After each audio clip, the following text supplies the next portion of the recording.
Vitamin C সমৃদ্ধ একটি চা। আপনার এই চাটা যাদের উচ্চ রক্তচাপ, হার্টের সমস্যা, এই চাটা খেলে এ হচ্ছে অনেকটা দমন হয়, প্লাস হচ্ছে আপনি একটা মুখের যে রুচিটা বৃদ্ধি পায়। এই চায়ের একটু স্বাদ আছে, টক টক ভাব হবে। আর এই চা হচ্ছে আমরা 5-6টা ফুল থেকে 1 কাপ চা খেতে হবে গরম পানির মধ্যে। হ্যাঁ,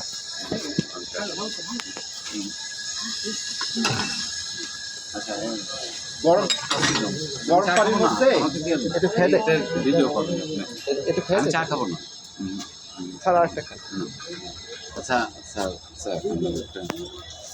যাদের কফ জমে থাকে, কাশি আছে, কফ জমে আছে, এই চাটা যদি নিয়মিত খায়, এমনকি এই চা হচ্ছে যেটা বলতে শরবত খেতে হবে। হ্যাঁ, আপনি সকালবেলা ভিজে রাখবেন, হচ্ছে 3-4 ঘন্টা ভিজের পরে যে নির্দিষ্টটা বের হবে, এটা আপনি হচ্ছে আপনি চিনি দিয়েও খেতে পারেন, লবণ দিয়েও খেতে পারেন। আবার একটা চা যেমন বানাতে হবে, 1 কাপের জন্য আপনি 4 থেকে 5টা ফুল দেবেন। 5টা ফুল দেবেন, গরম পানির মধ্যে দেবেন, পানি দেওয়ার পরে দেখবেন কালারটা যেমন চলে আসবে।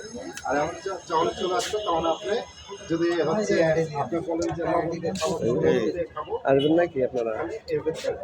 দিবেন না, আর কি দিব?